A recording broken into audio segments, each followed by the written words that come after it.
부모를 상대할 때는 부모를 상대하는데 가장 알맞는 방법이 있어요. 그게 방편이거든요. 또 친구를 상대할 때는 친구를 상대하는데 가장 알맞는 방법, 편리한 방법, 이 말이죠. 또 아이들을 상대할 때는 아이들을 상대하는데 가장 알맞는 방법이 있다. 그게 방편입니다. 그런데 진실은 다 하나죠. 부모를 상대하는 나, 친구를 상대하는 나, 또 아이들을 상대하는 나 하나인데 요 방편은 다 다르거든요. 그래서 내 진실만 믿고 방편을 쓰지 아니하면 그게 어긋난다 이 말이에요. 어긋나요. 왜 그러냐면 격식이 다 있기 때문에 그렇습니다. 격식이 있기 때문에. 그래서 이 세상에는 격식을 가지고 만들어지는데 이 격식을 알맞게 선택을 해서 그 격식을 알맞게 잘 쓰는 것을 방편이라고 합니다. 그 격식이 모두 방편으로 만들어진 거거든요. 그러니까 이제 우리가 이 북쪽에서 사는 데는 북쪽에서 사는데 가장 알맞는 방법으로 집도 짓고 옷도 만들고 그럽니다. 그게 방편이죠. 또 남쪽에서 살면 남쪽에 가장 알맞는 방법으로 또 집 짓고 옷 입고 생활하고 그게 방편이거든요. 그런데 이 진실과 방편, 방편과 진실이 우리 살아가는 데도 아주 중요하고 또 부처님이 중생을 교화하는 데도 중요하고 또 이제 중생이 부처님 만나서 발심을 해가지고 도를 닦아가는 데도 아주 중요합니다. 방편이 없으면 사랑도 못하고요. 그 사랑이 깨지는 것도 다 방편 잘못 써서 깨지더라고 보니까. 방편이 없으면 교육도 못합니다. 그냥 교육자가 되는 게 아니거든요. 또 방편이 없으면 사업도 잘 못하고 그게 세상살이죠. 그래서 부처님이 중생교화 하시는 것도 다 방편으로 하셨고요. 또 도를 닦아가는데도 방편이 있습니다. 그래서 그 부처님이 교화하는 방편은 법화경에서 말씀을 하셨습니다. 이제 법화경에 보면 방편품이 있습니다. 그런데 그 뒤에 가면 법사품이 있는데 거기서 뭐라고 그랬느냐면 부처님이 첫째는 방편문을 열었다 이래요. 개방편문이라. 방편문을 열었다 이 말이죠. 그래서 이제 방편문을 열었다라고 하는 개방편문 10개자가 있잖아요. 그러면 여러 가지 격식을 만들어서 중생들이 다 따라오게끔 문을 열어놓은 겁니다. 그게 방편문을 연 겁니다. 그럼 그런 방편문을 왜 열었나? 부처님이 그 방편문을 연 진실은 뭐냐? 목적은 뭐냐? 이거거든요. 그게 뭐냐면은 안욕따라 삼맥삼벌입니다. 중생을 다 깨닫게 하는 거. 그래서 이걸 시진실상이라 이럽니다. 시진실상. 시라고 하는 건 보인다는 말인데요. 진실상을 보였다 이거예요. 그러면 이 진실상을 보이는 게 목적인데 그 중생이 다 깨닫게 하는 게 목적인데 그냥 할 수가 있어야죠. 그래서 이제 방편문을 열 수밖에 없는 거죠. 그래서 먼저 개방편문하야 방편문을 열어서 시진실상이라 진실상을 보였다. 이게 부처님의 교화방편입니다. 우리가 손님 접대하는 것도 마찬가지입니다. 손님을 접대하는 데는 손님을 만나서 그 손님과 그 정을 나누고 그 손님을 대접하는 게 목적이거든요. 그럼 손님을 대접하는 게 목적인데 손님 대접을 어떻게 할 건가? 그게 방편이에요. 차 한 잔으로 대접할 건가? 또 음식으로 대접할 건가? 선물로 대접할 건가? 오랜 동안 대화를 나눠서 대접할 건가? 이게 전부 방편이란 말이에요. 그런 거 저런 거 없으면 그 손님을 맞이하고자 하는 내 뜻이 안전해져요. 안전해진단 말이에요. 그러니까 진실만 가지고 되는 게 아니고 방편도 있어야 되고 또 방편만 가지고 되는 게 아니라 진실이 있어야 됩니다. 왜냐하면 진실이 없는 방편은 허례허식이 돼버려요. 허례허식. 그거는 저 생명이 없는 조화와 같아서 향기가 없거든요. 향기가. 그래서 봄 없는 꽃이 없고 꽃 없는 봄이 없는 것처럼 이 봄이 오지 않았는데 꽃만 있으면 그거는 향기가 없단 말이에요. 이거 말하자면 조화라든지 온실이라든지 형식에 치우치는 거죠. 봄은 왔는데 꽃이 하나도 없다. 그럼 봄을 느끼기가 힘들다. 그래서 이 진실과 방편이 이렇게 중요합니다. 그래서 법화경에서 서가모니 부처님이 말씀하시기를 일체 중생을 다 깨닫게 하는 게 내가 세상에 나온 뜻이다. 이게 진실이에요. 그럼 어떻게 할 것인가? 중생이 천차만별이니까 어른은 어른에게 맞는 방법이 있고 아이는 아이에게 맞는 방법이 있듯이 그 중생에 맞는 방편이 필요하다라는 거죠. 그래서 이제 여러 가지 설법을 통해서 중생교화 하시는 것이 그게 방편문을 연 겁니다. 그러나 그 본래 진실한 목적은 중생을 깨닫게 하는 거예요. 그 깨달음이 뭔가? 그건 아주 간단한 건데요. 예를 들면 이런 거 있습니다. 서가모니 부처님 당시에 그 어떤 젊은 여인이 그냥 한순간에 남편은 산에 올라가서 뱀에 물려 죽었고 작은 아이는 자신이 머리에 이고 물 건너갈 때 독수리가 와서 채 가서 죽었고 그보다 이제 큰 아이는 그 이제 독수리가 아이를 채가니까 채가면 안 된다고 막 이렇게 독수리한테 손짓을 했습니다.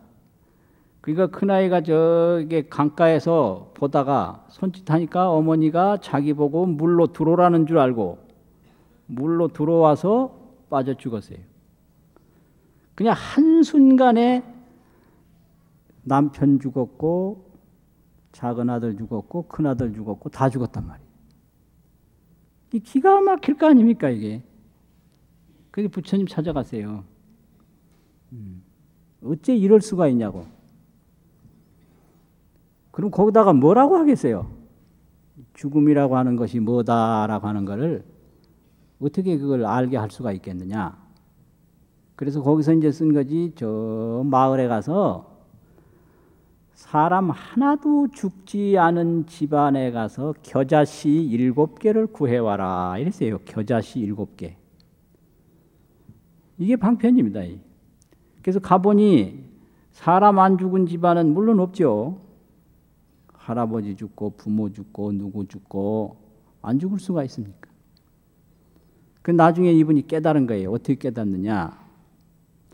이 나고 죽는 이 생로병사가 그대로 생로병사가 아닌 걸 깨닫는 거예요. 우리는 생로병사라는 말도 있고 불생불멸이라는 말도 있거든요. 요게 깨달음이에요. 생로병사 그대로가 불생불멸이라는 것을 아는 거예요. 또 보는 거예요. 나중에는 이걸 활용하는 거예요. 그게 생사해탈입니다. 생로병사 떠나서 불생불멸 저국토가 따로 있는 게 아니라 깨달음이라는 것은 나고 늙고 병들고 이 늙으니까 병이 많아요. 이거 아주 보통 일이 아니에요.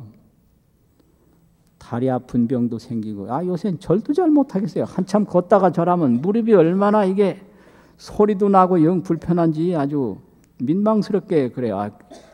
젊을 땐 이런 거 생각도 못했거든요. 또 뭐 잊어버리는 것도 왜 자꾸 생기는지. 요새는 뭐 60이 되면 뭐 청년이라는데 그것도 다 사람 따라서 틀리거든요. 똑같이 그래 보면 안 되는 거예요. 방편 따라서 다 틀린다고요. 60에 뭐 새장가 가는 사람도 있지만 60대면 아주 노인 되는 사람도 있거든요. 그러니까 전부 다 틀리는 거예요. 늙으면 병이 오게 마련이다. 이 노병, 그 다음에 죽게 마련이에요. 이게 그대로가 인간의 격식이고 인생의 역사입니다. 그런데 이걸 깨달아 보면 그대로가 불생불멸이다. 그러니까 죽는 거 그대로가 안 죽는 거다. 이거를 바로 아는 게 그게 깨달음입니다. 그런데 그 여인네 보고 그 죽는 거 그대로가 죽지 않는 거다 해봐요. 그게 이해가 될 것입니까? 자기가 깨달아야지 부처님 설명 듣고 만족할 수 있겠습니까? 그러니까 방편이 반드시 있어야 되거든요. 방편이. 그게 교화방편입니다.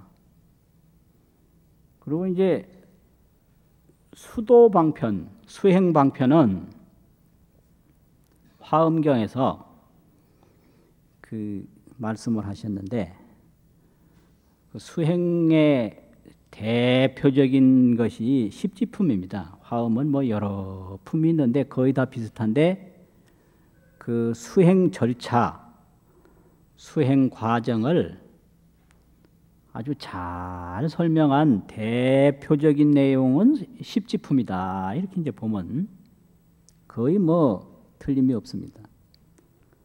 그 십지품에 이제 보면 그 수행 과정을 10가지로 설명을 하셨는데 이게 전부 방편이거든요. 수행 과정을 설명한 것도 다 방편이에요. 그 첫 번째는 그 제1지가 환의지인데 기쁨인데요. 거기는 원을 설명하시죠. 원. 10가지 원. 10원. 그 이제 이게 발심을 하다 보면 원이 나옵니다. 원. 서원, 발원.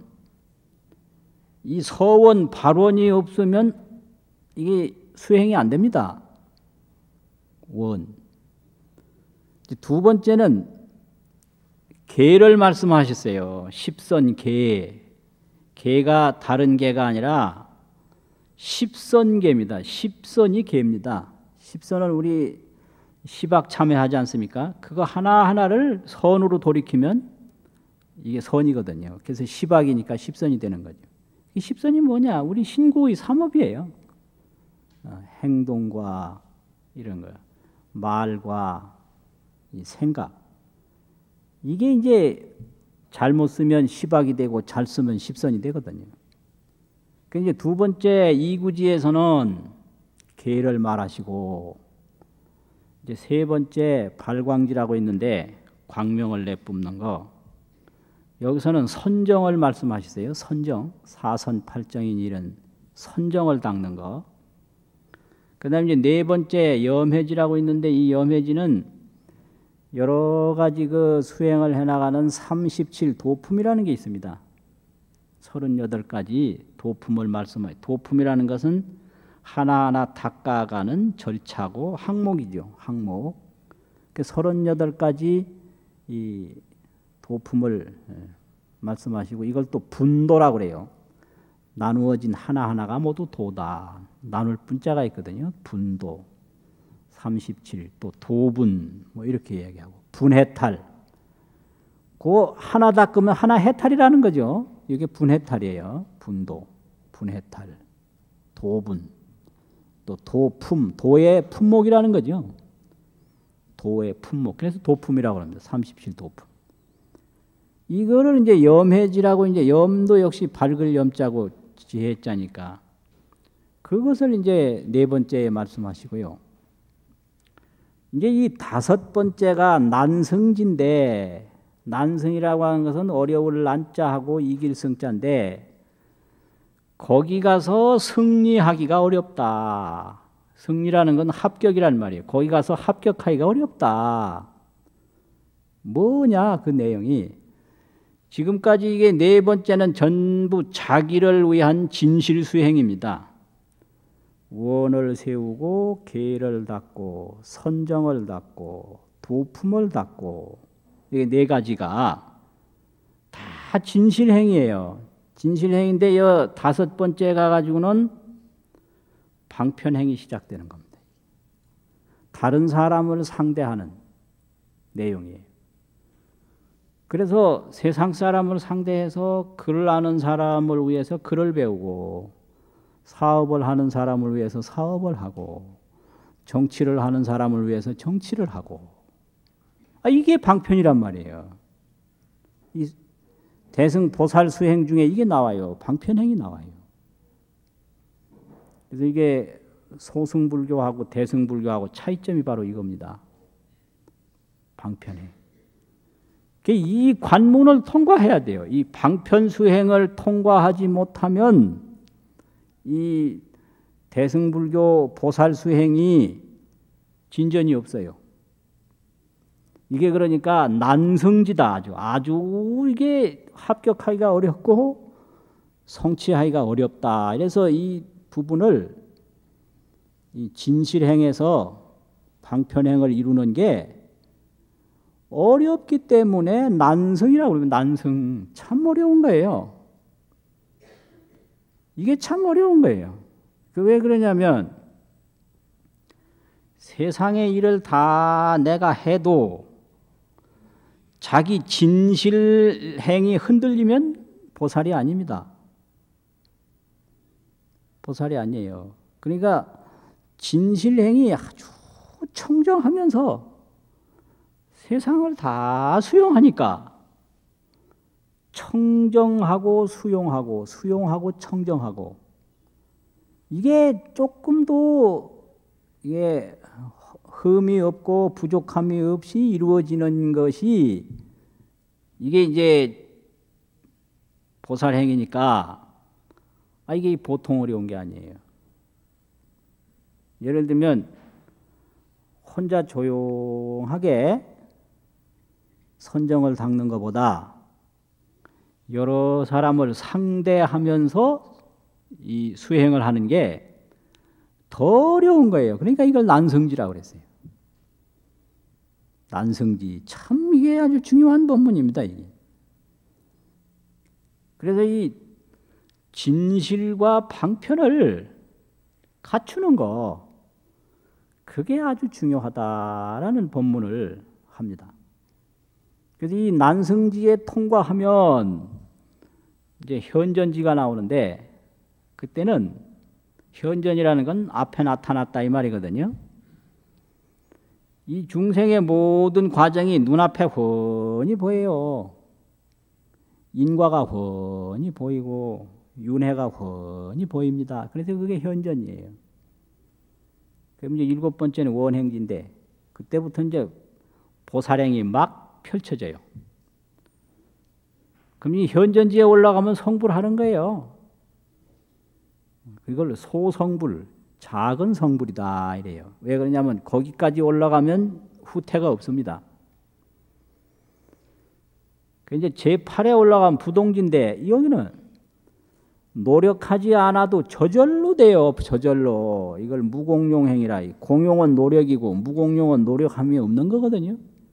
무공용, 노력 안 해도 저절로 돼요. 저절로. 이게 이제 한참 올라가서 어느 극한 수준을 넘어가면 그냥 저절로 되거든요. 그게 이제 부동지. 9번째는 무슨 선해지. 계속해서 선행이 나오는 거예요.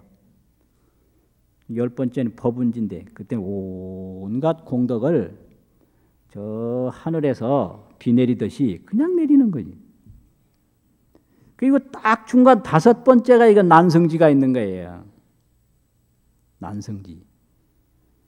그러니까 자기 혼자 수행하는 데서 다른 사람을 수용하는 힘을 거기서 얻는다. 그 힘 못 얻으면 발전이 없어요. 그거 참 중요하지 아주.